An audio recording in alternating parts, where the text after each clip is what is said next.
नमस्कार दोस्तों, most welcome to संभव एजुकेशन क्लासेस। सीटेट जनवरी 2024 के लिए हम लोग सीडीपी की ये क्लास कंडक्ट किए हैं। इसमें आज ये पार्ट नंबर 12 है और पार्ट नंबर 12 में हम फरवरी में 6 तारीख को जो पेपर हुआ था, पेपर नंबर 2, उसका हम एनालिसिस करेंगे और बाल विकास एवं शिक्षण विधियों में 30 क्वेश्चन में से कौन-कौन से कॉन्सेप्ट से क्वेश्चन पूछे गए हैं, उनका एकदम पूरी तरह से एनालिसिस करेंगे और साथ में यह भी देखेंगे कि कहाँ से नंबर ऑफ क्वेश्चन ज़्यादा पूछे जा रहे हैं। और उसके बाद उन क्वेश्चनों को सॉल्व करने के बाद अन्य कॉन्सेप्ट को भी देखेंगे उसके साथ में कि उस कॉन्सेप्ट से और रिलेटेड क्या-क्या बातें पूछी गई हैं। तो आइए शुरुआत करते हैं क्वेश्चन नंबर 1 से। और क्वेश्चन नंबर 1 ये कहता है कि एक बच्चे की वृद्धि और विकास निम्नलिखित में से कौन से कारक द्वारा प्रभावित होता है? अब इन्फ्लुएंस होता है क्या? ग्रोथ एंड डेवलपमेंट किसके द्वारा इन्फ्लुएंस होता है? यह बच्चे की वृद्धि और विकास। तो सबसे पहले ये समझ लेते हैं वृद्धि क्या है, ग्रोथ क्या है? What is means of growth? Growth एक ऐसी प्रक्रिया है जो कुछ समय के बाद निश्चित अवस्था में रुक जाती है, यानी कि शुरुआती दौर में होती है, उसके बाद कुछ समय के बाद रुकती है और वह एक जो है फिर उसके बाद ग्रोथ होना बंद हो जाता है। लेकिन विकास विकास की प्रक्रिया कभी रुकती नहीं है, यह विकास सतत होता है। अगर आप कहेंगे विकास सतत का मतलब इसका मतलब ये है कि यह उम्ब से टुम्ब तक, यानी कि उसके जो भ्रूण से कब्र तक का सफर होता है। ये एवरीडे विकास होता है उसका, तो डेवलपमेंट होता है। अब इस विकास और वृद्धि पर क्या-क्या प्रभावशाली कारक बनेंगे? तो आप ये बताइए, क्या हेरिडिटी बनेगा? आप कहेंगे जरूर बनेगा, क्योंकि वंशानुक्रम है, अपने वंश का हेरिडिटी, उस पर बच्चे पर प्रभाव सबसे ज्यादा पड़ता है। जैसा फादर होगा, शकल भी वैसे मिलती-जुलती रहेगी, आनुवांशिक लक्षण भी उसी प्रकार से होंगे, यानी हेरिडिटी का प्रभाव पड़ेगा। क्या एनवायरनमेंट का प्रभाव पड़ेगा? एकदम एग्ज़ैक्टली एनवायरनमेंट का प्रभाव पड़ेगा। वह जिस सोशलिज़्म में रहेगा, वहाँ के वातावरण से उसको वह अडॉप्ट करेगा, उसका वातावरण वहाँ का प्रभावित करेगा उसे। तो क्या उसके विद्यालय का वातावरण उसे प्रभावित करेगा? एकदम भी करेगा, वह उसमें विकास करेगा। तो ऑप्शन देखते हैं। परवरिश की शैलियाँ, ज़रूर उसके जैसी परवरिश होगी, बच्चा उसी प्रकार से ग्रोथ करेगा। आनुवांशिक ढाँचा, ये एकदम जो जेनेटिक फैक्टर हैं, यह भी बच्चे को प्रभावित करेंगे। क्या स्कूलिंग एक्सपीरियंस प्रभावित करेगा? एकदम करेगा ये इसको। उसकी जो पर्सनल इंटरेस्ट है, वह भी प्रभावित करेगा उसको, कि पर्सनल इंटरेस्ट उसका किसमें है, उसमें ज़्यादा रुचि लेगा, तो उसमें विकास की संभावनाएँ सबसे ज़्यादा बनेगी। तो यह चारों ऑप्शन सही है। इस प्रकार से ऑप्शन नंबर डी आपका करेक्ट आंसर है। आइए नेक्स्ट क्वेश्चन लेते हैं। क्वेश्चन नंबर 2, बच्चों में विकासात्मक परिवर्तन, डेवलपमेंट चेंज इन चिल्ड्रन, क्या-क्या विकासात्मक परिवर्तन होंगे? तो सभी संस्कृतियों में सर्वभौम समान गति से होती है? नहीं, विकासात्मक जो परिवर्तन होते हैं वह समान गति से नहीं होगा। विकासात्मक परिवर्तन समान गति से नहीं होता है। वह कुछ समय के लिए धीरे हो जाता है, फिर तेज होगा, फिर धीरे होगा, फिर तेज होगा। इसी प्रकार विकास चलता रहता है। यह विकास इसी प्रकार चलेगा कि कभी धीरे हो जाएगा, फिर तेज हो जाएगा, फिर धीरे होगा, फिर तेज हो जाएगा, तो इसी प्रकार चलता है, समान गति से नहीं चलता है। यानी कि यह जो है ये गलत है। ऑप्शन नंबर 1 आपका रॉन्ग है। दूसरा क्या कहता है? एक आयामी और रेखीय होता है? नहीं। वन डायमेंशनल यानी यूनिडायमेंशनल नहीं होता है, ये लीनियर नहीं होता है, क्योंकि विकास अगर लीनियर हो जाएगा तो एक सरल रेखी में वह विकास करता रहेगा, तो ऐसा नहीं होता है। विकास कभी भी सरल रेखा में गमन नहीं करता है, यूनिलीनियर नहीं होता है। तो यह ऑप्शन नंबर 2 भी गलत हो जाएगा। और एक कॉम्प्लेक्स जो है interaction between heredity and environment factor, वो क्या ये कॉम्प्लेक्स होता है? कहेंगे हाँ, कॉम्प्लेक्स होता है। किसमें? उसकी हेरिडिटी में। हेरिडिटी यानी वंशानुक्रम में। एनवायरनमेंट का प्रभाव पड़ता है? एकदम पड़ता है। उसके एनवायरनमेंट, जिस एनवायरनमेंट में रहता है उसका प्रभाव पड़ता है। उसकी जटिल प्रक्रियाओं के तहत उसमें वह अंतःक्रिया करता है, उसके समाज के साथ वह इंटरेक्शन करता है, उसी प्रकार से उसका डेवलपमेंट होता है। तो बात एकदम सही है। उस पे जेनेटिक फैक्टर यानी अनुवांशिक गुण भी उसको प्रभावित करते हैं और पर्यावरण, एनवायरनमेंट भी प्रभावित करता है। तो ऑप्शन नंबर सी आपका करेक्ट आंसर होगा। चौथा देख लेते हैं। अपरिवर्तनीय है? नहीं, डेवलपमेंट कभी अपरिवर्तनीय नहीं है, वह हमेशा परिवर्तनशील होता है। तो ऑप्शन नंबर डी भी आपका गलत हो जाएगा। इस प्रकार सही होगा क्या? Option number C. चलिए नेक्स्ट क्वेश्चन लेते हैं। क्वेश्चन नंबर 3 में कह रहा है, सभी संस्कृतियों में बच्चे एक ही उम्र में एक ही तरीके से विकास करते हैं, ये एकदम रॉन्ग है। देखिए, सभी संस्कृतियों की अगर बात करें, सभी कल्चर की बात करें, तो उसमें बच्चे, एक ही उम्र के बच्चे एक ही समान गति से विकास करते हैं, ऐसा नहीं है। उस पे जेनेटिक फैक्टर, वहाँ के वातावरण, उसका खान-पान, रहन-सहन, यह भी प्रभावित करता है कि वह किस तरह से विकास कर रहे हैं। किसी लड़के को बहुत अच्छा परवरिश हुआ, खाना-पाना जो है उसका रहन-सहन बेहतर रहा, तो वह ज़्यादा ग्रोथ करेगा। किसी का जो परवरिश बहुत बेहतर नहीं हुआ, उसको खान-पान में कमी आई और उसके रहन-सहन में कमी आई, उसके वातावरण एनवायरनमेंट में कमी आई, तो उसका जो ग्रोथ है वह धीरे रुक जाएगा, वह बहुत अच्छा ग्रोथ नहीं होगा। तो वह समान गति से, एक ही उम्र के बच्चे समान गति से विकास नहीं करते। तो पहला तो स्टेटमेंट अपने आप गलत हो गया। दूसरा स्टेट जो तर्क क्या दे रहा है, बचपन सार्वभौम एक आयामी होता है, नहीं, यूनिडायमेंशनल नहीं होता है। कभी भी जो डेवलपमेंट होता है वह यूनिडायमेंशनल नहीं होता है। तो यूनिडायमेंशनल वाला यह भी तर्क आपका गलत है। तो इस प्रकार से option number D, both A and R are false. तो ए और आर दोनों गलत है। चलिए नेक्स्ट क्वेश्चन लेते हैं, क्वेश्चन नंबर 4। क्वेश्चन नंबर 4 में कह रहा है कि समाजीकरण स्कूल में ही होता है। अगर कहीं पर आपको ऐसा दिखे में ही होता है, एक ही होता है, केवल यही होता है, इस प्रकार के वर्ड अगर कीवर्ड आपको मिले, तो यानी कि वह समझ जाइए कि ऐसा एकदम गलत है। तो यहाँ पर अभिकथन में कहता है सामाजिकरण स्कूल में ही होता है, ऐसा नहीं है। सामाजिकरण की जो सबसे पहली पावदान है वह उसका परिवार है, फैमिली है। तो फैमिली में डेवलपमेंट सबसे पहले होता है, वह प्राथमिक जो समाज है उसका, बच्चे का, वो फैमिली है उसकी। तो यह स्कूल को जो समाजीकरण की संज्ञा दिया है कि पहला जो डेवलपमेंट होता है ये जो स्कूल में होता है, ऐसा नहीं है। समाज, स्कूल में ही डेवलपमेंट नहीं होता है, समाज में भी होता है, घर परिवार में भी होता है। तो यह ऑप्शन अभिकथन, इसका स्टेटमेंट जो है यह पहला वाला गलत है। तर्क क्या दे रहा है, रीजन क्या है, स्कूल द्वितीयक सामाजिकरण की एकमात्र संस्था नहीं, एकमात्र संस्था नहीं है। द्वितीयक सामाजिकरण की अगर बात करेंगे हम, तो उसमें चैरिटी आएगा, ट्रस्ट आएगा, आपका मंदिर आएगा, जो धार्मिक संस्थाएं हैं वो सभी आ जाएंगी, यानी द्वितीयक सामाजिकरण में। तो यह द्वितीय सामाजिकरण में एक ही नहीं और अन्य संस्थाएं हैं जो बच्चे के डेवलपमेंट में बहुत ज्यादा भागीदारी निभाती हैं। तो इस प्रकार से ऑप्शन नंबर, ये तर्क आर भी गलत है। इस प्रकार ऑप्शन नंबर डी आपका करेक्ट आंसर है। Both A and R are false, A और आर दोनों गलत है। चलिए क्वेश्चन नंबर 5 लेते हैं। क्वेश्चन नंबर 5, क्वेश्चन नंबर 5 में कहता है कि सीमा अपनी मम्मी की आज्ञा के बिना रसोई से मिठाई खाने में डरती है। उसे लगता है कि मम्मी को पता लगने पर उसे सजा मिलेगी। कोहल वर्ग के नैतिक सिद्धांत के अनुसार सीमा किस स्तर पर है। देखिए, कोहल वर्ग के जो नैतिक सिद्धांत था उसमें जो है सीमा को पूर्व परंपरागत प्रारंभिक स्तर की अवधि में रखा गया। कौन से पूर्व परंपरागत, प्री कन्वेंशनल स्टेज में। यह सीमा किस स्टेज में है, प्री कन्वेंशनल स्टेज में। अब आपसे पूछा जाएगा प्री कन्वेंशनल स्टेज का जो पीरियड है वो कितने वर्ष का होता है, लगभग कितने वर्ष का होता है, तो 9 वर्ष का होता है। 9 वर्ष का होता है ये, 9 वर्ष का, ये आपका 9 वर्ष का लगभग होता है ये प्री कन्वेंशनल पीरियड। इस पीरियड में अ, अ, दो प्रकार के विन्यास चलते हैं, एक आज्ञाकारी और दंड विन्यास, दूसरा होता है व्यक्तिवाद और विनिमय विन्यास, कि वह व्यक्ति हमको क्या कहेगा क्या नहीं कहेगा, या हम ऐसा गलती कर देंगे तो हमारे पिताजी हमको डांटेंगे, मारेंगे, या हमारे टीचर हमको जो पनिष्ड करेंगे। तो यह प्रक्रिया चलती है कि दंड के उसमें वह जो बच्चा होता है वो अच्छे काम करने की कोशिश करता है। दूसरा क्या करता है कि आज्ञाकारी बनने की कोशिश करता है कि मैं ऐसा कोई काम ना करूं जो मेरे पेरेंट्स हैं उनको दिक्कत हो, या मैं उसके द्वारा आप प्रताड़ित किया जाऊं। तो इस प्रकार से काम नहीं करते हैं, वो आज्ञाकारी हमेशा बनने की कोशिश करते हैं। तो ये जो टाइम पीरियड होता है यह प्री कन्वेंशनल पीरियड होता है, पूर्व परंपरागत स्तर होता है, यह 9 साल की एज में होता है। तो ऑप्शन नंबर डी, आप ऑप्शन नंबर बी आपका करेक्ट आंसर है, प्री कन्वेंशनल पीरियड। चलिए नेक्स्ट क्वेश्चन लेते हैं, क्वेश्चन नंबर 6।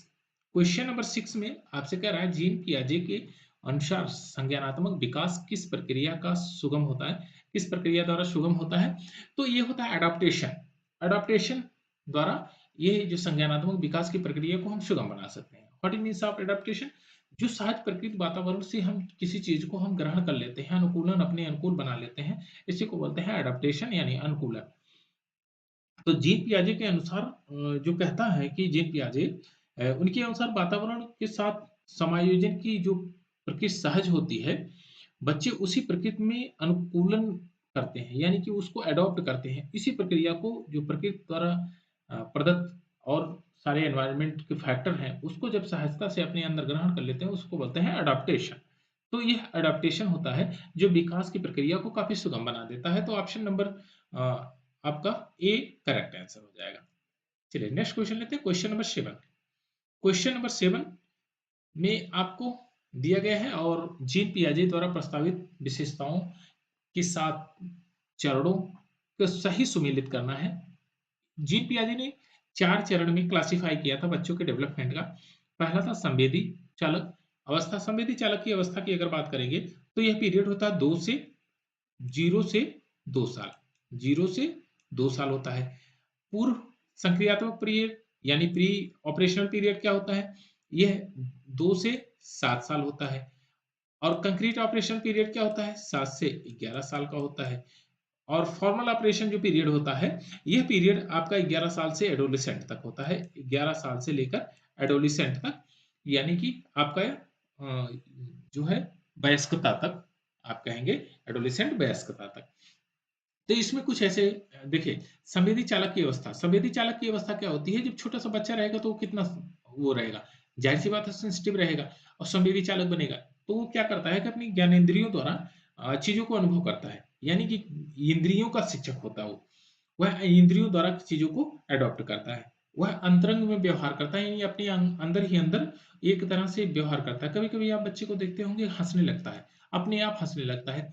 कभी कभी आप देखेंगे तो थोड़ी देर में रोने भी लगेगा या खूब तेज तेज चिल्लाने लगेगा। तो कुल मिला के जुला के वह बात ये करता है कि वह अंतरंग व्यवहार करता है, अपने इंटरनल स्पिरिचुअल व्यवहार करता है और अपनी इंद्रियों का सबसे ज्यादा प्रयोग करके वह चीजों को जानने की कोशिश करता है।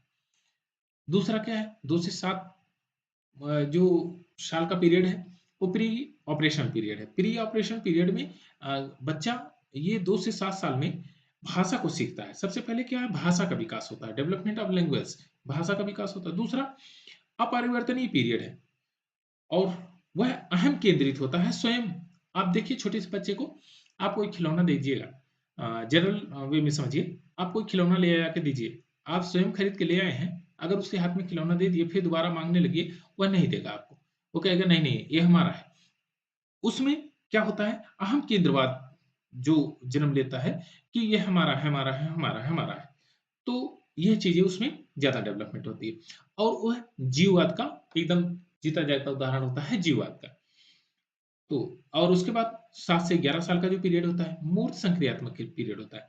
इस पीरियड में बच्चा तर्क देना शुरू कर देता है, तर्क करना शुरू कर देता है, प्रतिवर्ती हो जाता है। जब किसी का कोई उत्तर आप कोई प्रश्न पूछिए तो वह उत्तर देता है और बहुत मतलब तर्कपूर्ण उत्तर देता है वो। सबसे खास इंपॉर्टेंट फैक्टर इसमें क्या है? सबसे खास इंपॉर्टेंट बात है 7 से 11 साल की एज में बच्चा क्लासिफिकेशन करना सीख देता है। जैसे आपने ट्रायंगल पूछा तो ट्रायंगल का क्लासिफिकेशन करेगा, वो बता देगा कि ये ट्रायंगल है या क्वाड्रिलेटरल है या सर्कल है, यानी कि शेप साइज का आकार कैसा है, कैसा उसका साइज है, कैसा उसका शेप है। तो ये सब चीजें उसको बहुत बढ़िया से पता हो जाती है, यानी कि वर्गीकरण क्लासिफिकेशन करना चीजों का समझ जाता है वो। संरक्षण कंजर्वेशन करना समझ जाता है कि किसी चीज का कैसे कंजर्वेशन किया जाता है, कैसे संरक्षण किया जाता है। ये प्री कंक्रीट ऑपरेशनल पीरियड में होता है, पूर्व संक्रियात्मक अवस्था में। उसके बाद होता है फॉर्मल ऑपरेशन। फॉर्मल ऑपरेशन में क्या होता है? अमूर्त संक्रियात्मक अवस्था होती है। इसमें अमूर्त चिंतन यानी परिकल्पना करना शुरू कर देता है, कल्पना के तहत चीजों का मनन करता है और नए नए थीसिस को निकालने की कोशिश करता है। तो इसमें चिंतन सबसे ज्यादा बच्चा करता है और अभिसारी और अपसारी दोनों प्रकार के चिंतन वह करता है। सृजनात्मक जो है कंस्ट्रक्टिव माइंड हो जाता है, उसका सृजनात्मक विकास होता है, जो सृजनात्मक चिंतन वो करने लगता है। तो यह इसमें चलता है। अब यहाँ पर कह रहा है कि अमूर्त पीरियड में सृजनात्मक चिंतन करता है, लेकिन यहाँ पर क्या क्या है? कल्पित निगमनात्मक तर्क सक्षम होता है। तो यह आपका ऑप्शन गलत है कि जो है सबसे लास्ट वाला ए वाला ऑप्शन कल्पित जो है निगमनात्मक तर्क सही है, ये करेक्ट आंसर है कि वह निगमन करता है। क्या करके? कल्पना करके। वह क्रिटिकल हाइपोथेसिस के द्वारा यह काम करके वह किसी भी समस्या का निगमन कर सकता है। मूर्त संक्रियात्मक पीरियड में आपने पढ़ा है कि अभी कि इसमें जो बच्चा होता है वह तर्क करना शुरू कर देता है, वर्गीकरण करना शुरू कर देता है, लेकिन यहाँ पर क्या कर रहा है, मानसिक तौर तरीके पे परिवर्तन में सक्षम हो जाता है। ऐसा गलत है। यहाँ पर प्री ऑपरेशन पीरियड, इसमें वस्तु अस्थायित्व प्रारंभ हो जाता है, नहीं, इस प्रकार से यहाँ पर नहीं होता है। यहाँ भाषा का विकास होता है, यहाँ परिवर्तनीय है। जो ये आपका संवेदी चालक अवस्था है, यह नाटकीय खेल से संलग्न है, तो यह आपका गलत है। ये इसमें क्या होता है, सेंसिटिव पीरियड होता है। यह पीरियड इंद्रियों का पीरियड, मतलब इंद्रिय शिक्षक वाला जो पीरियड होता है, उसमें शिक्षा इंद्रियों से लेता है। तो पहला, दूसरा, तीसरा ऑप्शन गलत है। तो ऑप्शन नंबर 4 आपका करेक्ट आंसर है। ऑप्शन नंबर 4 आपका करेक्ट आंसर है, डी, फॉर्मल ऑपरेशन पीरियड ये होता है। चलिए क्वेश्चन नंबर 8 लेते हैं। क्वेश्चन नंबर 8, लेव वाइगोत्स्की के अनुसार बच्चों को सीखने में सक्षम बनाने के लिए इनमें से कौन से कारक महत्वपूर्ण भूमिका निभाते हैं? तो कौन से कारक आपका महत्वपूर्ण भूमिका निभाते हैं? क्या बच्चे लेक्चर बहुत बेहतर तरीके से सुन के और सीख सकते हैं? नहीं। पनिशमेंट से आप उनको सिखा सकते हैं? नहीं। रिवार्ड से उनको आप बहुत अच्छा नॉलेज दे सकते हैं, उनका विकास कर सकते हैं, उनको सिखा सकते हैं? ऐसा नहीं कर सकते। डायलॉग यानी संवाद से जरूर सिखा सकते हैं। एक दूसरे से जो है कन्वर्सेशन करा के, उनकी जो है संवाद करा के, आपस में वार्तालाप करा के, यह काम आप करा के उनके बीच में जो है डेवलपमेंट, सिखाने की जो प्रक्रिया का विकास है, उसको कर सकते हैं। यानी कि जो लेव वाइगोत्स्की ने भाषा के अधिगम और विकास के बीच में महत्वपूर्ण मध्यस्थ रूप में ये माना है कि जो डायलॉग है यानी संवाद है, यह सबसे ज्यादा इंपॉर्टेंट फैक्टर है जो बच्चों को सिखाने में सबसे ज्यादा मदद करता है। तो ऑप्शन नंबर ए आपका करेक्ट आंसर हो जाएगा, यानी कि आपका संवाद। चलिए नेक्स्ट क्वेश्चन लेते हैं। निम्नलिखित में से किस वैज्ञानिक ने प्रतिपादित किया कि अंतःक्रिया कि बच्चे के भाषिक विकास में बहुत महत्वपूर्ण भूमिका निभाता है? यानी कि अंतःक्रिया जो इंटरेक्शन इनसाइट्स का है, वह है सबसे ज्यादा इंपॉर्टेंट भूमिका निभाता है लैंग्वेज डेवलपमेंट में, उसके भाषा के विकास में। यह किसने कहा था? यह कहा था आपका लेव वाइगोत्स्की ने। किसने कहा था? लेव वाइगोत्स्की ने। इन्होंने माना कि लेव वाइगोत्स्की ने भाषा को अधिगम और विकास के बीच में एक महत्वपूर्ण मध्यस्थ के रूप में माना कि यह सेंटर पार्ट में है। अगर भाषा आपकी बेहतर है तो उसका विकास भी बेहतर होगा। वाइगोत्स्की ये मानते थे कि संज्ञानात्मक विकास और संस्कृतियों में भिन्नता है, यानी भिन्न है, ये दूसरे भिन्न है। इस प्रकार अधिगम की सामाजिक अगर परिवेश की बात किया जाए तो सामाजिक परिवेश में अंतःक्रिया करके साथ ही साथ अपने मन में विचारों तथा पुनर्निर्माण करना तथा उनके दूसरे से एक दूसरे से अपने विचारों को साझा करना, यह मानते थे वाइगोत्स्की जी। जब आप दूसरे से अपने विचारों को साझा करेंगे तो आपके भाषा का भी विकास होगा और आपके नॉलेज का भी विकास होगा। और उनका ये मानना था, वाइगोत्स्की का ये मानना था कि जो बच्चे हैं वो बच्चे वयस्कों और साथियों के साथ अंतःक्रिया करके सीखते हैं। जो अपने वयस्क होते हैं, अपने से बुजुर्ग व्यक्ति हैं, अपने से बड़े व्यक्ति हैं, उनसे वह अंतःक्रिया करते हैं, उनसे वो बात करते हैं, और उनसे वो काफी ज्यादा इन्फ्लुएंस होते हैं, प्रभावित होते हैं और उनसे लैंग्वेज को सीखते हैं और अन्य चीजों को, जैसे अपने सामाजिक स्तर है, उनको भी सीखते हैं वो। तो लेव वाइगोत्स्की के अनुसार भाषा और संज्ञानात्मक विकास एक महत्वपूर्ण भूमिका निभाता है। इस प्रकार से लेव वाइगोत्स्की इसमें आपका सही आंसर होगा कि किसने दिया था यह मनोवैज्ञानिक जो थीसिस थी, ये दिया था आपका लेव वाइगोत्स्की जी ने। ऑप्शन नंबर 2 आपका करेक्ट आंसर हो जाएगा। चलिए नेक्स्ट क्वेश्चन लेते हैं।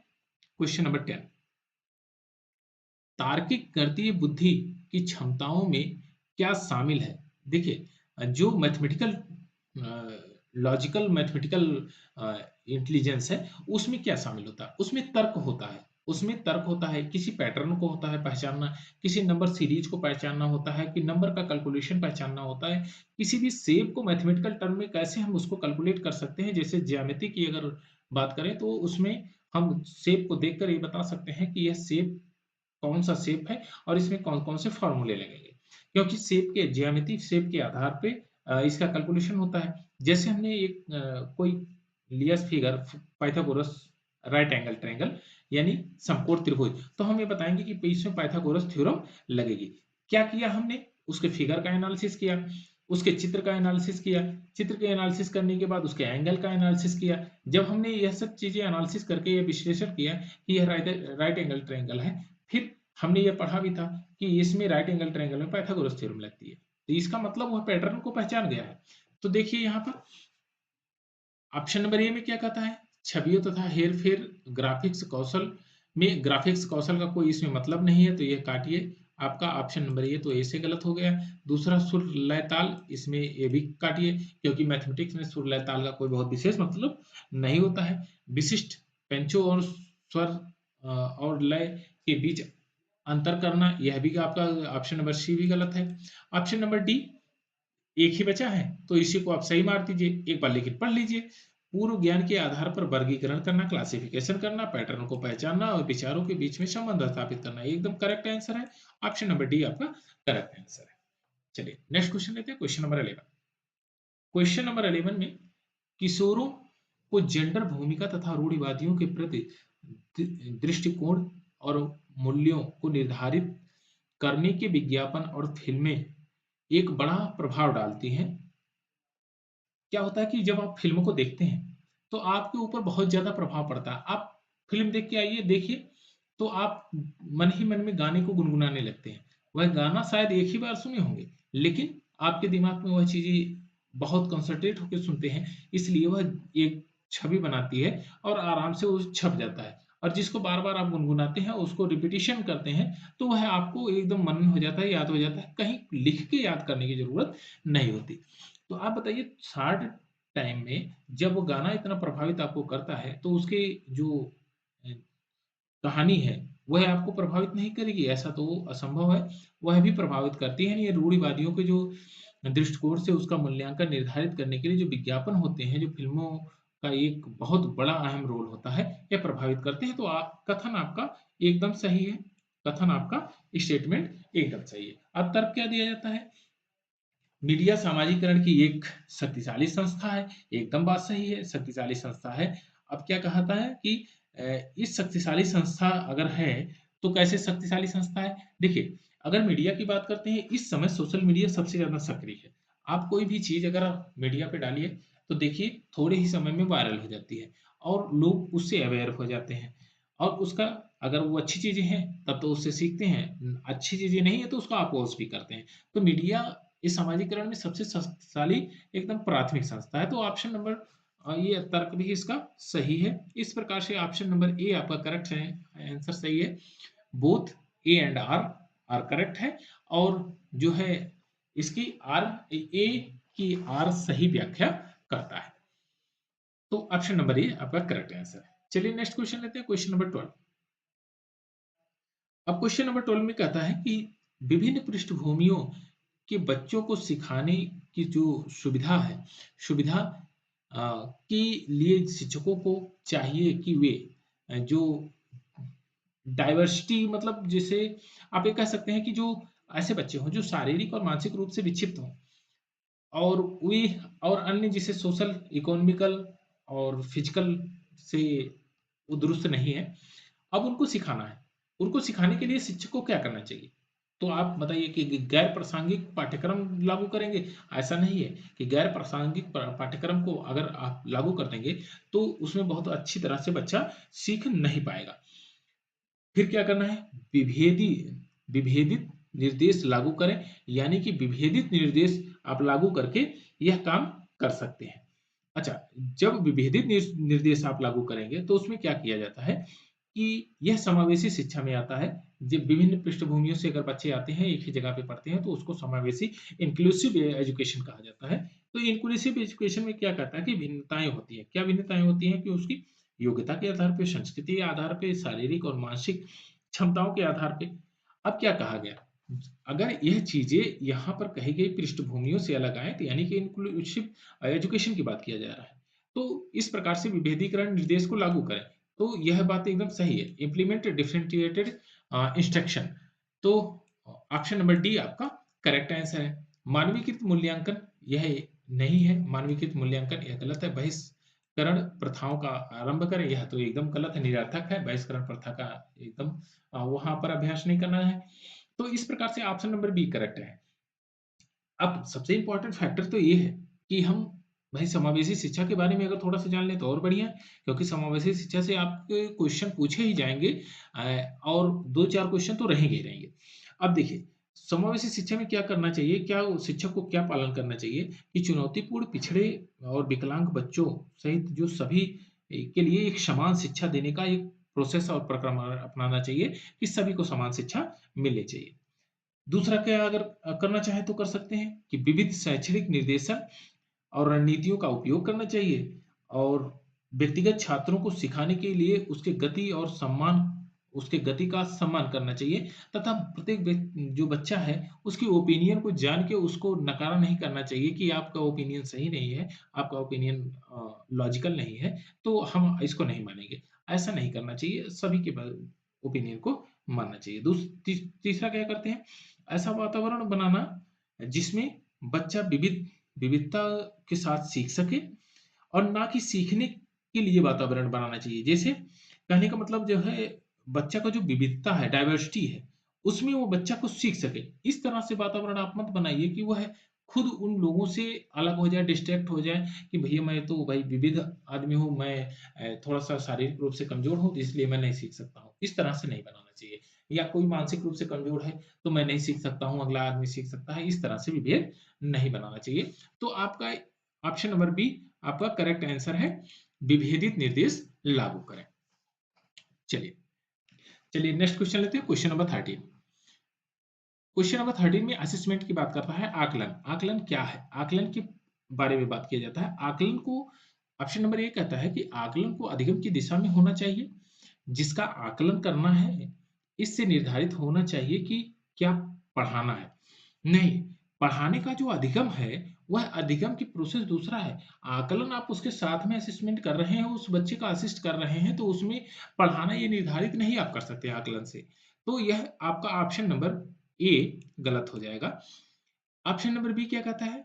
आकलन को सिखाने से नहीं जोड़ा जाना चाहिए क्योंकि वह अलग-अलग प्रक्रिया है। नहीं, आप जब सिखा रहे हैं तो उसका असेसमेंट नहीं करेंगे तो आपको ये कैसे पता चलेगा कि आपने उसको कितना सिखाया और वो बच्चा कितना सीख लिया है, कितना अडॉप्ट किया है।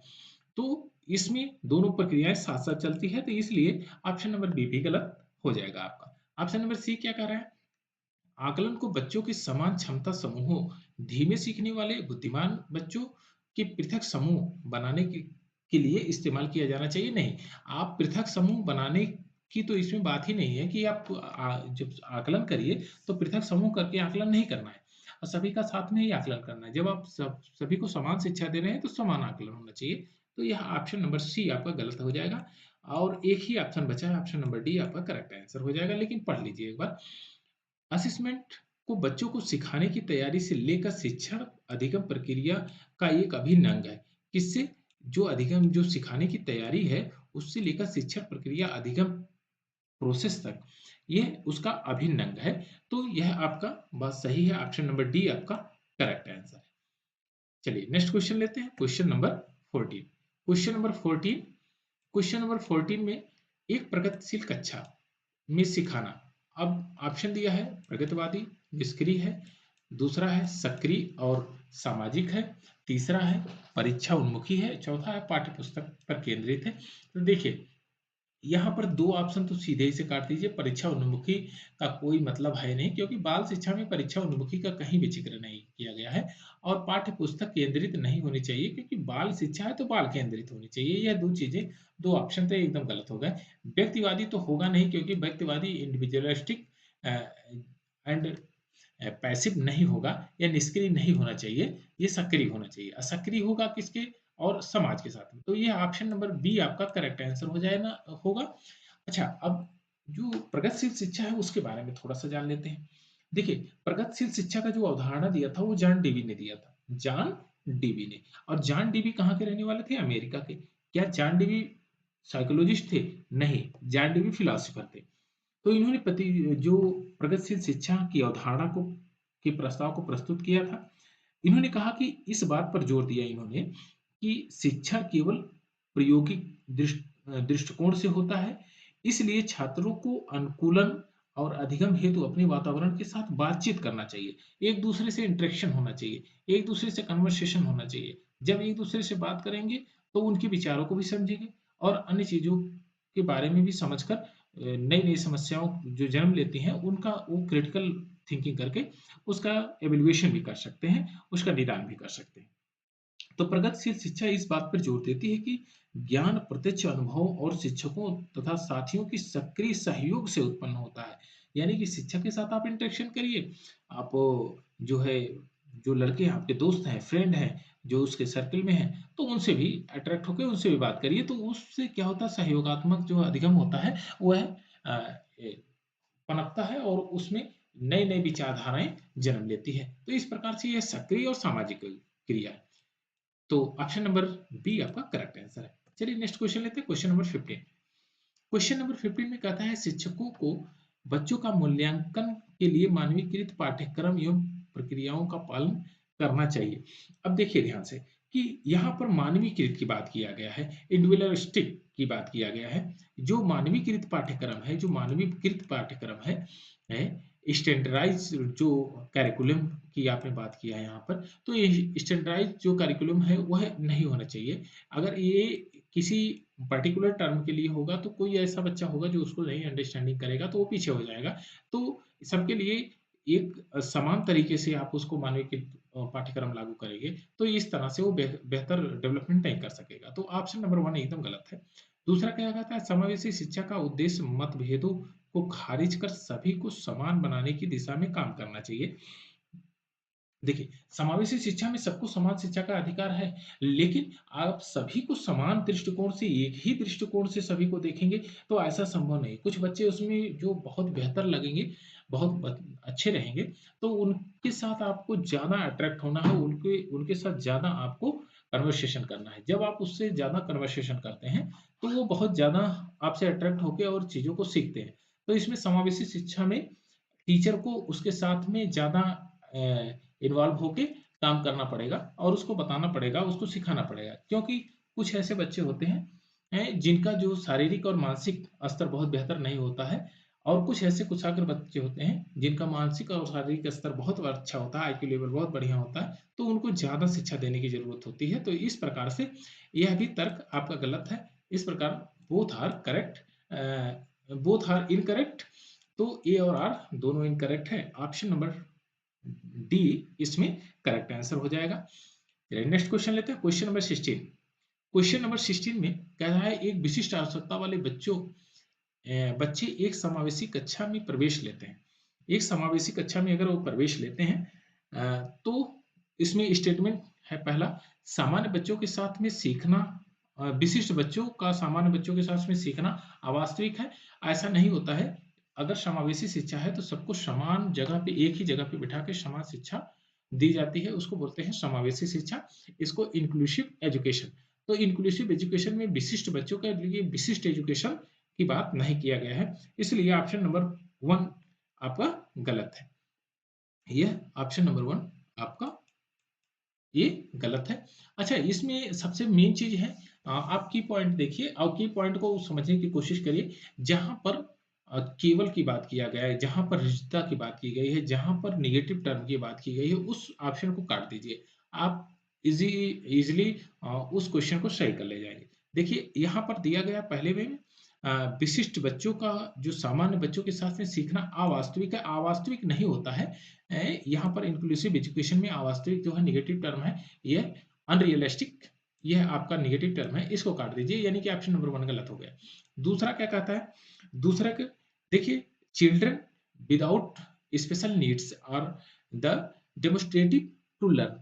तो यहाँ पर जो स्पेशल की बात किया गया, स्पेशल प्रेरणा की बात किया गया और निगेटिव टर्म की बात किया गया है, विदाउट की बात किया गया। तो विदाउट में इसमें कोई विदाउट स्पेशल नीड्स, इसमें कभी जो है निगेटिव टर्म का सिद्धांत है ही नहीं। तो आपका यह भी ऑप्शन गलत हो जाएगा कि बाल शिक्षा में कभी निगेटिव टर्म नहीं आएगा।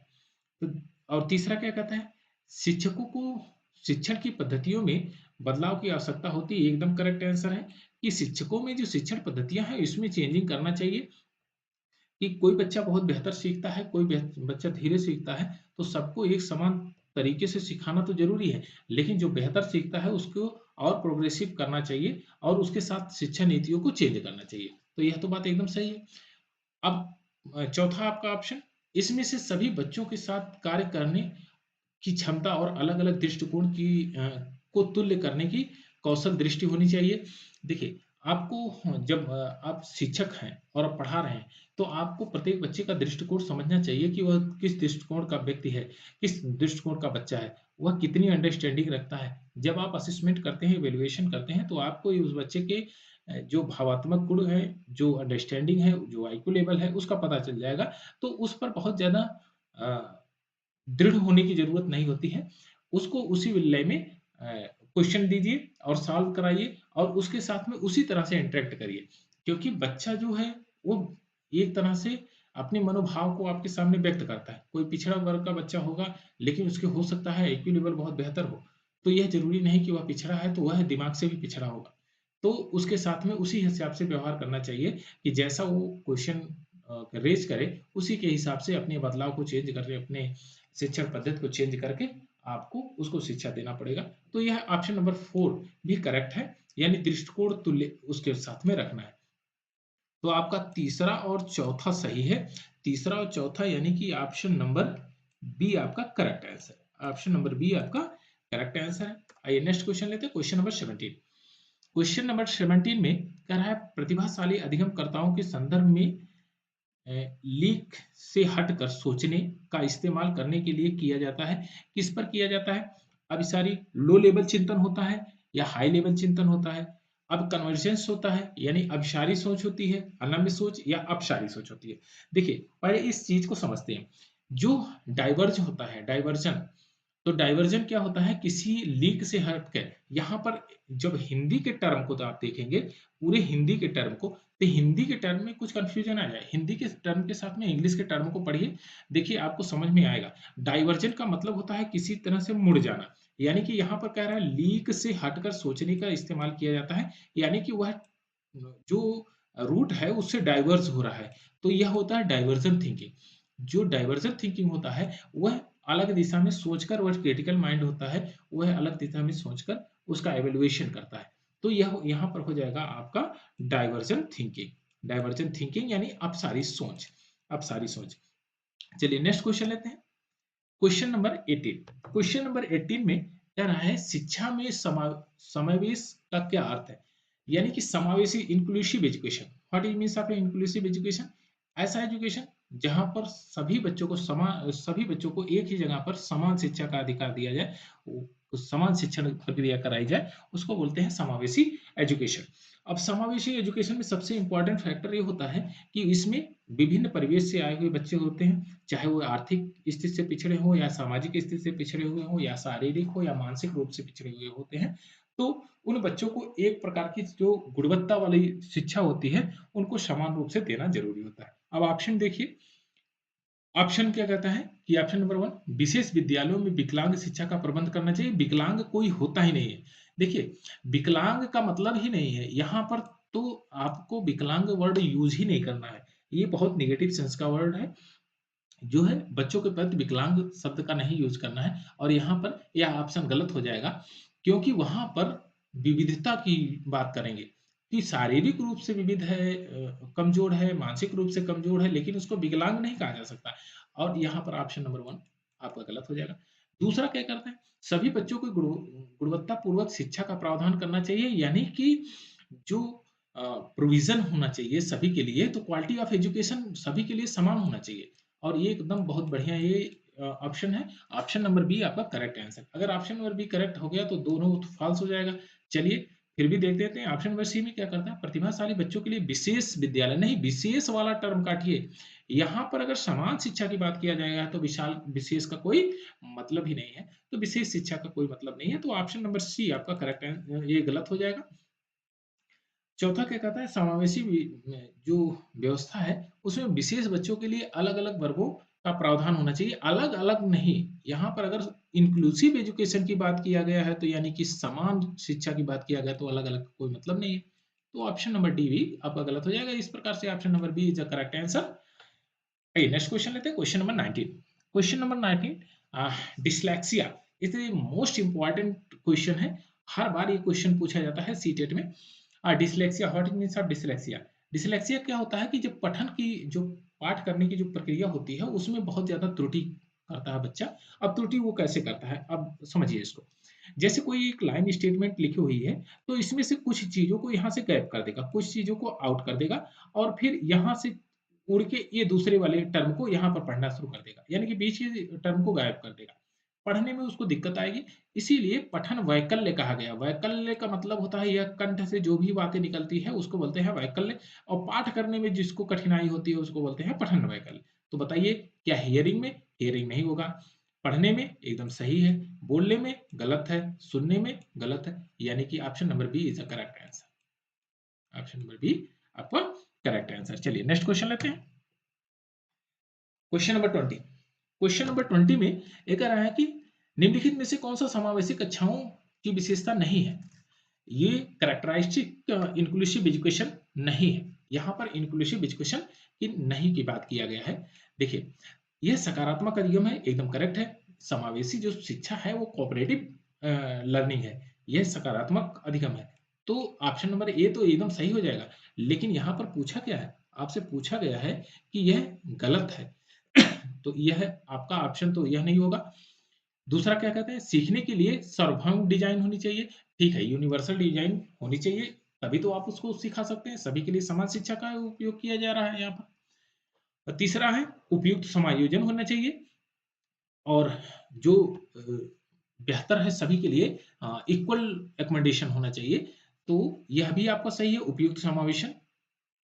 तो डी ऑप्शन क्या कहता है, मानवीकृत निर्देश होना चाहिए। नहीं, स्टैंडर्डाइज निर्देश नहीं होना चाहिए। स्टैंडर्डाइज निर्देश रहेगा तो यहाँ पर विविधता की बात किया जा रहा है ना, लेकिन यहाँ पर नॉट की बात किया जा रहा है। तो option number D, option number D is the correct answer. Option number D समावेशी शिक्षा का जो है ये भाग नहीं है, ये मानवीकृत निर्देश नहीं होने चाहिए इसमें।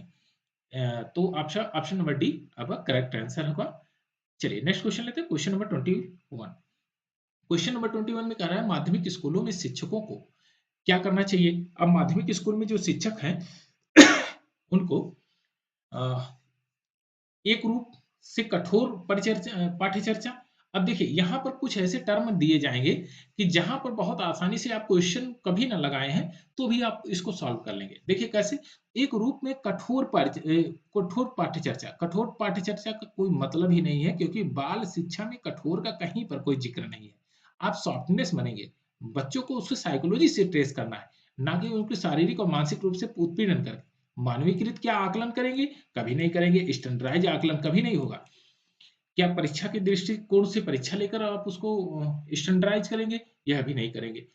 तीसरा क्या कहता है, प्रश्न पूछने में हतोत्साहित करेंगे। बच्चों को कभी हतोत्साहित नहीं किया जाता।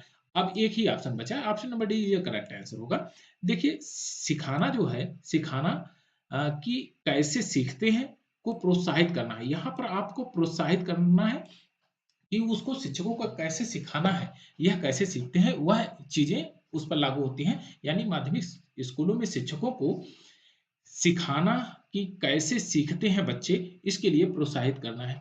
उसमें क्या होता है कि जब आप माध्यमिक शिक्षा माध्यमिक क्लासों में जब पढ़ा रहे हैं तो फॉर एग्जाम्पल दीजिए। एग्जाम्पल कैसा होना चाहिए, एग्जाम्पल आपका नेचुरल होना चाहिए, प्रकृति से लगाव होना चाहिए। ऐसा एग्जाम्पल होना चाहिए जो उसके सोशल से इंटरेक्ट होना चाहिए, जो उसके सोशल में बात किया गया वो देखा हुआ हो। अब बच्चा माध्यमिक में पहुंचा है, जाहिर सी बात हो उसकी उम्र नियर अबाउट 5 and 7 ईयर होगी अप्रोक्स। इस समय वह अपने दाएं बाएं जो भी वातावरण है उसमें वह चीजों को अडॉप्ट कर रहा है। मान लीजिए उसको, वह उत्तर प्रदेश या बिहार का रहने वाला है, वह बारात शादी विवाह या नाटक नौटंकी में वो नाच को देखता है। लेकिन अगर कथक की बात करेंगे तो कथक का आपको उसको सीन दिखाना पड़ेगा कि कथक इस तरह से होता है, भरतनाट्यम इस तरह से होता है, और अगर आपको पिक्चर है तो उसको पिक्चराइजेशन करके दिखाइए। लेकिन अगर ऐसे बताएंगे तो उसके समझ में नहीं आएगा। लेकिन वहां का अगर लोकल नृत्य वो बताएंगे कि इस तरह से डांसिंग होती है तो बच्चा तुरंत बता देगा, क्योंकि उसके सोशल से वह इंटरेक्ट हुआ है।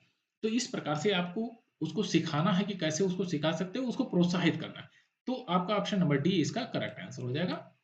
चलिए नेक्स्ट क्वेश्चन लेते हैं, क्वेश्चन नंबर 22। क्वेश्चन नंबर 22 में अधिगम के सामाजिक एवं सांस्कृतिक सिद्धांत क्या है। है जो सामाजिक सोशियो कंस्ट्रक्टिव। देखिए सोशियो कंस्ट्रक्टिव की अगर बात करें तो लेव वाइगोत्स्की, ये लेव वाइगोत्स्की का ये सिद्धांत था सोशल कंस्ट्रक्टिव। ये रूसी मनोवैज्ञानिक थे। इन्होंने दिया था कि बच्चा जो है समाज से ज्यादा सीखता है और सामाजिक परिवेश में जिस तरह से रहता है उसी तरह से वह उससे अट्रैक्ट होता है और उसी प्रकार से कार्य करता है। तो ऑप्शन नंबर ये क्या कहता है कि इसमें कह रहा है जानकारी को स्मरण पर जोर देता है, नहीं। जो सामाजिक संबंध है वो जानकारी पर स्मरण पर जोर नहीं देता, वो सोशलिज्म की बात करता है, वो संस्कृति को एडॉप्टेशन की बात करता है कि किस तरह से संस्कृति को एडॉप्ट किया है। तो यहाँ पर जानकारी का कोई मतलब है नहीं। तो ऑप्शन नंबर ए आपका करेक्ट है, ये इनकरेक्ट हो जाएगा। चलिए दूसरा देखते हैं।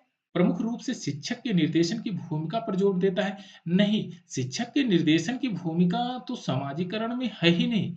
समाजीकरण की पहली संस्था, सबसे पहली संस्था उसका परिवार है। क्या वहां पर एक शिक्षक के रूप में विद्यालय का शिक्षक आगे पढ़ाता है? नहीं। वहां पर शिक्षक सबसे बड़ा होता है उसकी मदर, उसके पेरेंट्स, उसके आस पड़ोस के लोग। वहां से वो भाषा को जनरेट करता है और सीखता है, यानी कि सामाजिकरण उसके ऊपर सबसे ज्यादा प्रभावशाली होता है।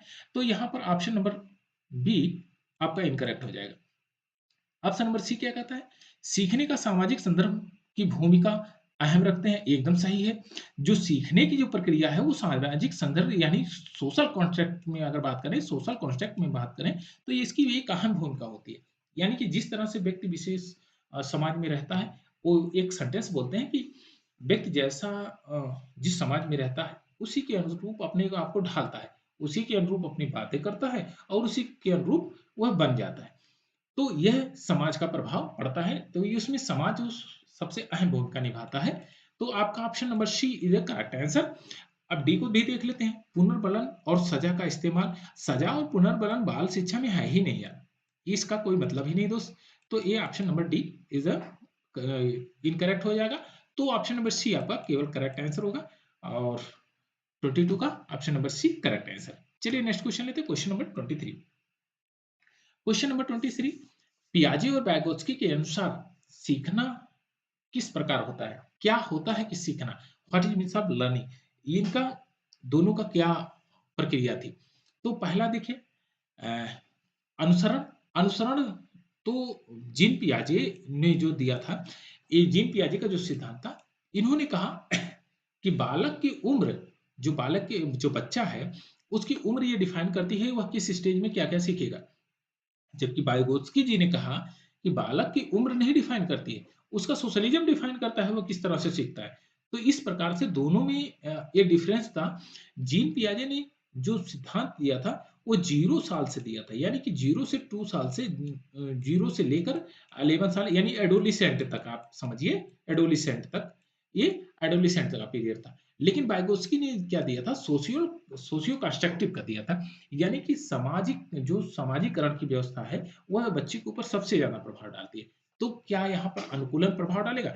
आप कहेंगे एकदम नहीं। तो ऑप्शन नंबर ए इनकरेक्ट हो जाएगा। निष्क्रिय श्रवण, यह भी आपका गलत हो जाएगा, निष्क्रिय श्रवण कभी नहीं होगा। अनुकूलन व पुनर्बलन, यह भी नहीं होगा, यह भी नहीं होगा। होगा क्या आपका, अधिगमकर्ताओं की सक्रिय भागीदारी, एकदम सही है। एक्टिव एंगेजमेंट ऑफ लर्नर, यानी अधिगमकर्ता जो लर्नर है जितना एंगेज होगा, जितना सक्रिय होगा, उतने ही ज्यादा वह एक दूसरे से सीखने की कोशिश करेगा, क्योंकि समाज में तो इसी प्रकार से होता है। आप एक दूसरे से बात करेंगे तो वह उसका प्रत्युत्तर आएगा, उसके बाद कई कई ऐसी थीसिस निकल के आएगी, कई ऐसी सोच, कैसी थिंकिंग निकल के आएगी जिसकी आपने कभी कल्पना ना की हो। तो यह चीजें आपकी करेक्ट हो जाएगी कि अधिगम करता क्या है, सक्रिय भागीदारी निकालता है किसमें, शोषण में। तो ऑप्शन नंबर डी आपका करेक्ट आंसर है। तो यहाँ पर जीन पियाजे और बाइगोस्की के अनुसार सीखना क्या है, अधिगमकर्ताओं की सक्रिय भागीदारी है। सीखने की प्रक्रिया कौन करता है, अधिगमकर्ता करता है, यानी लर्नर करता है। तो आपका option number D is the correct answer. आइए नेक्स्ट क्वेश्चन लेते हैं, क्वेश्चन नंबर 24। क्वेश्चन नंबर 24 में ये कह रहा है, एक शिक्षक के रूप में आप अपने विद्यार्थियों में समस्या समाधान क्षमताओं को कैसे सुगम बनाएंगे? तो इसमें समस्या समाधान का जो सुगम बनाने की जो प्रक्रिया है उसमें देखिए भय उत्पन्न करेंगे। अगर आप बच्चे को डरा देंगे, भय उत्पन्न करेंगे, तो क्या बच्चा वो सीखेगा? वो भय से आक्रांत हो जाएगा, वो उसके दिमाग काम करना ही बंद कर देगा। वह ये आपको देख के डरेगा, तो वो सीखेगा क्या? वह अपने खुल के विचारों को प्रस्तुत नहीं कर सकता। इसलिए option number 1 is the incorrect answer. यानी कि यह पहला तो नहीं होगा। दूसरा, तनाव दे देंगे, तनाव उत्पन्न करेंगे। जब एकदम स्ट्रेस अगर दे दिया आपने, तो अच्छे-अच्छों की तो हालत खराब हो जाती है, वो तो बच्चे हैं। आप बच्चों को स्ट्रेस कभी नहीं देना है, यानी कि यह भी ऑप्शन गलत हो जाएगा। तीसरा क्या कहते हैं, जो सामग्री को निष्क्रिय और बार-बार याद कराने की नहीं, जो ये बार-बार याद कराने की रिपीटिशन की है, तो ये नई शिक्षा नीति में इसको हटा दिया गया है कि जो बार-बार जो रटंत विद्या वाला सिस्टम एकदम खत्म कर दिया गया है। तो ऑप्शन नंबर सी भी इनकरेक्ट हो जाएगा। अब बचा एक ही option, option number D is the correct answer होगा। लेकिन पढ़ लीजिए, एक बार देख लीजिए। विचार मंथन को प्रोत्साहित करेगा, एकदम करेक्ट है। विचार मंथन जो क्रिटिकल नॉलेज है, जो एक दूसरे से इंटरेक्शन है, एक दूसरे से बात करने की जो क्षमता है, जो सोशल में एक दूसरे से विचार मंथन होता है, उसको प्रोत्साहित करें। उनके आयामों तथा उनके अनुमानों की रणनीति का उपयोग करके उनको प्रोत्साहित करें कि जो उनकी रणनीतियां हैं, जो जिस रणनीति से वह अनुमान लगा रहे हैं, पढ़ रहे हैं, उसको प्रोत्साहित करे टीचर, और उससे वह अधिगमकर्ता की जो क्षमता है, उसको ज्यादा इंक्रीज किया जा सकता है और अधिगम को एकदम सफल बनाया जा सकता है। तो option number D is a correct answer. चलिए नेक्स्ट क्वेश्चन लेते हैं, क्वेश्चन नंबर 25। क्वेश्चन नंबर 25 में, जब विद्यार्थी डेडेस की भावना का अनुभव करते हैं, तब उसके साथ सीखने पर सकारात्मक प्रभाव पड़ने की संभावना पड़ती है। क्या संभावना पड़ती है? आप देखिए, विद्यार्थी के बारे में कभी निगेटिव टर्म आएगा ही नहीं, कभी निगेटिव टर्म आएगा ही नहीं। अब ध्यान से देखिए, क्या निगेटिव टर्म इसमें है? आप कहेंगे टेंशन, टेंशन तो किसी के लिए अच्छी नहीं होती है, तो विद्यार्थी के लिए कैसी होगी? ये भी गलत है। शर्म, शर्म कभी नहीं होगी, क्योंकि अगर वो शर्म करेगा तो फिर क्वेश्चन कैसे रेज करेगा? तो यह भी उसकी भावना के अनुभव के अनुकूल नहीं है, प्रतिकूल है। हीनता, जब वो हीनता की भावना रखेगा अपने अंदर, तो वह अच्छा लर्नर बनेगा ही नहीं। वह क्या करना चाहिए? उसको सेटिस्फाई होना चाहिए, सेटिस्फैक्शन होना चाहिए। उसने कोई क्वेश्चन पूछा, आप शिक्षक ने उसका जवाब दिया, तो वह अगर उससे सेटिस्फाई नहीं होगा, फिर वह क्वेश्चन रेज करेगा। लेकिन जब वो सेटिस्फाई हो जाएगा, तो वह क्वेश्चन रेज करना बंद कर देगा। तो यानी कि जो सेटिस्फैक्शन का एक पीरियड होता है, जब वह बच्चा उस चीज के बारे में एकदम पूरी तरह से जान लेता है, तो पूर्णतः वह सेटिस्फाई हो जाता है, तो उससे वह अनुभव भी प्राप्त करता है। तो क्या करता है कि जब विद्यार्थी संतुष्टि का संतुष्टि की भावना का अनुभव करते हैं, तब उनके सीखने का सकारात्मक प्रभाव पड़ता है। उनके अंदर, उनके ऊपर इन्फ्लुएंस होता है क्या? पॉजिटिवली। जो पॉजिटिवली इन्फ्लुएंस होता है, वह सकारात्मक सोच से प्रभावित होते हैं, वो सीखते बहुत ज्यादा हैं, यह सकारात्मक लर्निंग होती है। तो ऑप्शन नंबर डी आपका करेक्ट आंसर हो जाएगा। चलिए नेक्स्ट क्वेश्चन लेते हैं, क्वेश्चन नंबर 26। क्वेश्चन नंबर 26 में कहता है, क्वेश्चन नंबर 26, अपने पूर्व ज्ञान के आधार पर बच्चों के सहज अनुमान लगाने को डेडेस किया जाना चाहिए। क्या किया जाना चाहिए? इसमें हतोत्साहित करेंगे? नहीं, कभी नहीं कर सकते। हतोत्साहित करेंगे तो बच्चा सीखेगा कैसे? क्या उसको खारिज कर दें, डिसमिस कर दें? नहीं, कभी नहीं। यह भी गलत हो जाएगा। क्या उसको पनिश्ड किया जाएगा? कभी नहीं किया जाएगा। उसको क्या किया जाएगा? उसको फैसिलिटी दिया जाएगा, फैसिलिटेट किया जाएगा, यानी कि उसको सुविधाएं दी जाएगी, सुसाधित किया जाएगा। तो यह option number B is a correct answer. Facilitate यानी सुसाधित किया जाएगा। तो ऑप्शन नंबर बी आपका करेक्ट आंसर है। चलिए नेक्स्ट क्वेश्चन लेते हैं, क्वेश्चन नंबर 27। क्वेश्चन नंबर 27 में कह रहा है, विद्यार्थियों के अर्थ बनाने की प्रक्रिया को किस प्रकार से सुगम बनाया जा सकता है? The process of meaning making in student should be facilitated. तो आपका ऑप्शन नंबर 1 ये कहता है कि उसको फैसिलिटेट के कैसे बना सकते हैं, हम उसको सुसाधित कैसे बना सकते हैं, कैसे सुगम बनाया जा सकता है। पहला ऑप्शन दे रहा है आपका, क्या उसको बार बार अभ्यास पर जोर दिला के? नहीं, बार बार बारंबार उसको अभ्यास दिला के, यानी कि वो उसको रटंत करा के यह नहीं करिए। उसके क्रिटिकल माइंड में जो है एनालिसिस कराने की क्षमता को रखिए। अगर वह एनालिसिस एवेल्युएशन करना शुरू कर देगा, तो वो नए नए विचारों को जन्म देगा, वो नई नई थिंकिंग को जन्म देगा। तो इसलिए रटंत वाला सिस्टम छोड़िए। तो ऑप्शन नंबर ए तो आपका इनकरेक्ट हो गया, बार बार हटाना नहीं है। दूसरा क्या कहता है कि निष्क्रिय अनुकरण कराना चाहिए। निष्क्रिय अनुकरण कराइएगा तो सक्रिय पॉजिटिव रिजल्ट आएगा कहां से? तो इसलिए यह भी गलत है। तीसरा क्या कहता है, भौतिक पुरस्कार देना चाहिए। बच्चों में पुरस्कार मायने नहीं रखता है, एकदम नहीं मायने रखता है कि उन्हें पुरस्कार देकर, दंड देकर, प्रलोभन देकर उससे शिक्षा नहीं प्रदान की जा सकती। उसको शिक्षण प्रक्रिया को, अधिगम प्रक्रिया को बहुत बेहतर नहीं बनाया जा सकता है, सुगम नहीं बनाया जा सकता। तो इसलिए ऑप्शन नंबर सी भी करेक्ट इनकरेक्ट है। अब करेक्ट क्या है, एक ही तो बचा हुआ है, ऑप्शन नंबर डी। खोज व अन्वेषण यानी जो एक्सपेरिमेंटेशन है और डिस्कवरी है, इसके ज्यादा बढ़ावा देना चाहिए, इसको सुगम बनाना चाहिए। Option number D is the correct answer. चलिए नेक्स्ट क्वेश्चन लेते हैं। Question number 28। क्वेश्चन नंबर 28 में कह रहा है समस्या समाधान को प्रभावशाली रणनीति नहीं है। समस्या समाधान की जो प्रभावशाली रणनीति नहीं है, क्या प्रभावशाली रणनीति है नहीं है, तो पहली बात देखिए, फंक्शनल फ्लेक्स जो फिक्स्ड है, जो फंक्शन है वो एकदम फिक्सनेस कर दीजिए, अबद्धता कर दीजिए कि इसी मतलब रूढ़िवादी कितना कर दीजिए कार्य प्रणाली कि इसी तरह से ही करना है, तो वह प्रभावशाली नहीं होगा, उसमें प्रभावशाली रणनीति नहीं बन पाएगी। तो यह यहाँ पर पूछा है कि रणनीति नहीं है, यह प्रभावशाली रणनीति नहीं, यानी कि आपका function option number 1 is the correct answer है। यह प्रभावशाली रणनीति नहीं है कि रूढ़िवादिता वाले सिद्धांत पे चलिए कि भैया इसी तरह से होगा, वो तुगलकी फरमान वाला हाल कि भाई इसने कह दिया, अकबर ने कह दिया तो यही काम होना है, इसके अलावा नहीं होना है, तो यह ऐसा नहीं है। उसमें फ्लक्चुएशन आप रखिए। अच्छा, दूसरा तीसरा भी देख लेते हैं। दूसरा क्या कर रहे हैं, पश्चगामी कार्य मुक्ति होनी चाहिए, यानी वर्किंग बैकग्राउंड। आप वर्किंग बैकग्राउंड बहुत ज्यादा प्रभावशाली होता है, क्योंकि वर्किंग बैकग्राउंड जैसे आपने कोई प्रोसेस किया, उसमें सफलता मिली है, उस प्रोसेस के आधार पर नए नए प्रोसेस को आगे की तरफ इंक्रीज कर सकते हैं, क्योंकि पीछे के जो पाठ्यक्रम हमने पढ़ा है उसी के आधार पर नए नए पाठ्यक्रमों को आगे की तरफ जोड़ते हुए लिकअप करके आगे बढ़ते हैं। तो यह भी बात सही है। स्वाभाविक यानी कि ह्यूरिस्टिक होना चाहिए, यह भी बात सही है। कलन विधि, यह भी बात सही। एल्गोरिदम से किसी भी प्रोसेस को one by one step by step जो करने की विधि हो उसको एल्गोरिदम कहते हैं, तो यह बात सही है। लेकिन क्या होना नहीं चाहिए, तो ऑप्शन नंबर 1 आपका नहीं होना चाहिए, जो कार्यात्मक अवैधता है वह नहीं होनी चाहिए। चलिए नेक्स्ट क्वेश्चन लेते हैं, क्वेश्चन नंबर 29।